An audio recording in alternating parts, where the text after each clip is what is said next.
I think we had a pretty good role last year, and I think we're just trying to a pretty good impact. And I think we're just trying to build on that. A lot of people say, we lost our why, we lost Peak, but the good thing about it is, when Peak had his little deal last year, Mike was able to step up against some big, accomplished opponents and play very well. So we've just been trying to bond as a group between, me and Mike, Smelly as well. Everybody's trying to get to know each other and get to know, communicate with the offensive line more and just make that a big focus in the spring to make sure we keep moving in the right direction. We don't, no reason to slip down now because I think we've done a pretty good job leading as a unit and helping the offense. So far so good, and we're getting to know each other better, and that's important.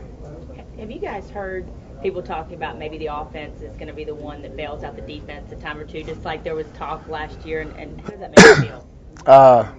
We'll see. I find it hard to believe that Coach Saban's defense will be a weak link in our team, but no, if we'll see. Football seasons are long, and there's a lot of crazy things that happen. Like take Tennessee game for instance. Who would have thought that would have come down to special teams like that at the end? But we're going to do our part. If it calls to score more points, that's what we got to do. If it bailing out the defense, I wouldn't say that. But I think we're definitely doing our part as a unit to make sure that we help this team. Well, you go against the defense all the time in practice. How do you think they're faring right now? Well, I get to go against this guy named Marcel Darius, and he's not bad.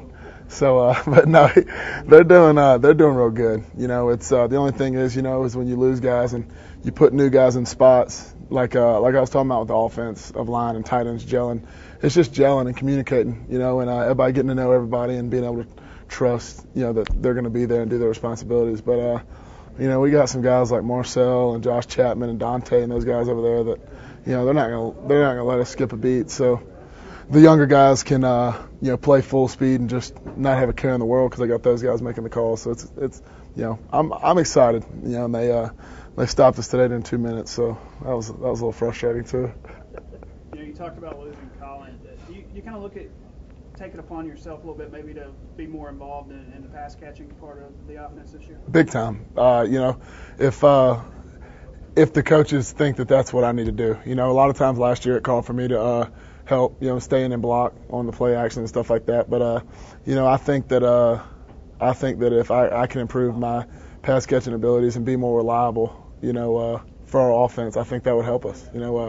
Peak, had to do the same thing last year. He had to become reliable and become trustworthy with the quarterback, and I'm trying to earn that right now. And but the good thing is Mike Williams is a good receiver too. When he first got here, I was like, when they moved a defensive end over, I was like, man, he's going to be a straight blocker.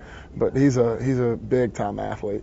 He's a big guy, big frame. He's got good hands, good feet. So of course, and Smelly, he's got a knack for the ball as well. But yeah, I definitely think that I'm working on making sure I'm a reliable receiver this year. Does Mike Marrow kind of fit that role at your spot, you think? Body type and all those things? Yes, sir. We're built a lot different. I'm more of a taller, lankier fullback, but Marrow's what you think of when I think of an H-back, fullback. Marrow's what I think of, and Marrow's going to be good. He just, he's still learning, and as soon as he gets down, the plays and gets more familiar with the offense, and now playing more fullback than like a running back he was playing in high school. Once he understands his role better, I think Marrow will be a good player too.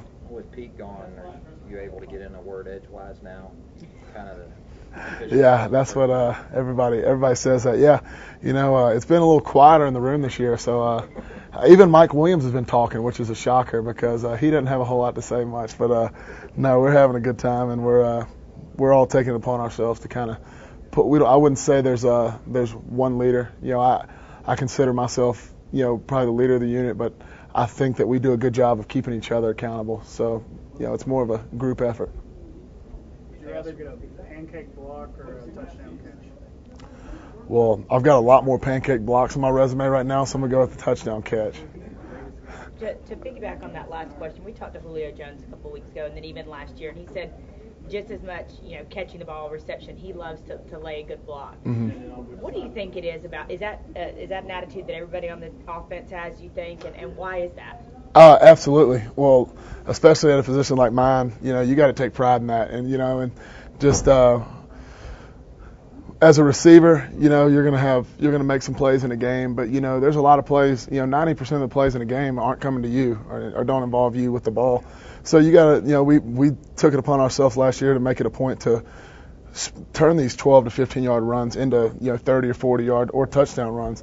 And Julio is not scared to go in there and lay the wood. And I think that the whole O line, and other receivers and Mike, myself, and Smelly, we all take pride in the accolades that our running game got last year. And I mean that's a point of emphasis for us this year too.